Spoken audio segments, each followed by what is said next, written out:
এই উম্মত তো এক নেকি দিয়া জান্নাতে যাবে। কয় নেকি দিয়া? একটা নেকি দিয়া জান্নাতে যাবে এই উম্মত। অন্য উম্মতের কথা জানি না আমি, এই উম্মত এক নেকি দিয়া জান্নাতে যাবে। নবীর একটা আদর্শের কারণে জান্নাতে যাবে। সিরত মানি আদর্শ, আর এটা আমরা কদমে কদমে মুহতাজ।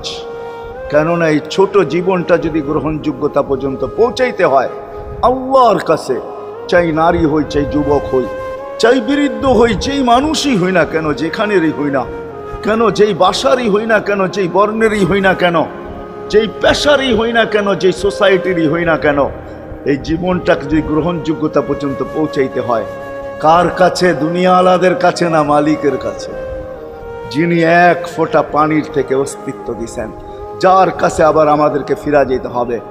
পালানের কোনো সুযোগ নাই। এই জন্যই কোরআন আমাদেরকে বোঝায় আইনাল মাফার।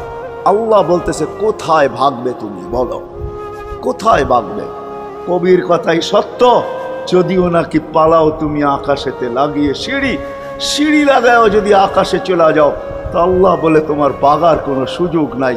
কেননা ইল্লা বিসুলতান, ওইখানেও আমার রাজত্ব, এইখানেও আমার রাজত্ব, ডাইনো আমার রাজত্ব, বামে আগে পিছে উপরে নিচে সর্বত্র আমার রাজত্ব। আমার রাজত্বের বাহিরে যাওয়ার ক্ষমতা তোমাদের নাই।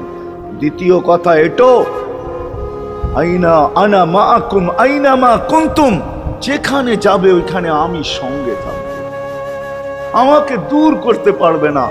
যদি করো তাহলে তুমি থাকবে না, তোমার অস্তিত্বই থাকবে না।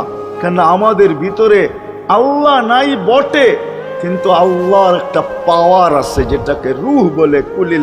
কুলির রূহ মিন আমরি রব্বি, আল্লাহর একটা পাওয়ার, একটা সিফত, সবচেয়ে শক্তিশালী পাওয়ার যেটা, ওইটা আমাদের ভিতরে আল্লাহ ঢুকায় রাখছেন, যেটাকে আমরা রূহ বলি।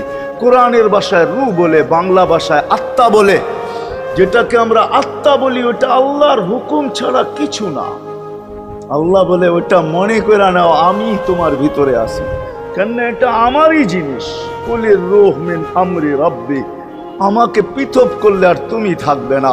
তখন তোমার চক্ষু থাকবে আইন লা তানজুর, তোমার চক্ষু থাকবে দেখবে না। উদুন লা তাসমা, কান থাকবে শুনবে না। লিসান লা তান্ত্রিক, জবান থাকবে কিন্তু জিহ্বা থাকবে কিন্তু বলবে না।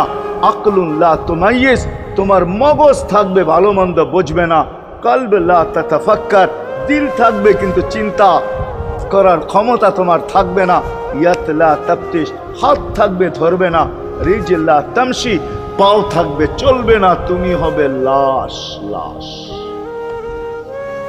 ওই আল্লাহ পর্যন্ত যদি গ্রহণযোগ্যতায় পৌঁছাইতে হয়, ওইখান থেকে বাহির হয়ে গেছি।